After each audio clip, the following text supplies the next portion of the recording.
ऑस्ट्रेलियाई cricketer Steve Smith ने Pakistan cricket team के कप्तान बाबर आजम और फास्ट बॉलर शाहीन शाह अफरीदी की तारीफें कर डालीं।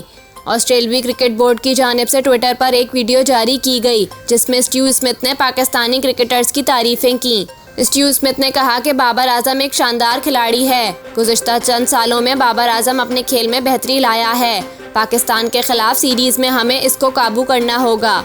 उन्होंने कहा कि बाबर एक ख़तरनाक खिलाड़ी है जो बेहतरीन पेस के साथ ज़्यादा रन्स बनाता है। इसके अलावा स्टीव स्मिथ शाहीन अफरीदी के खेल के भी मोतरफ निकले। स्टीव स्मिथ ने कहा कि पाकिस्तान के ऑस्ट्रेलिया के दौरा के बाद शाहीन के खेल में बेहतरी आई है। शाहीन की गेंद को स्विंग करने की सलाहियत इसकी बड़ी खूबी है। पाकिस्तान के खिलाफ सीरीज़ में शाहीन अफरीदी ख़तरनाक होंगे।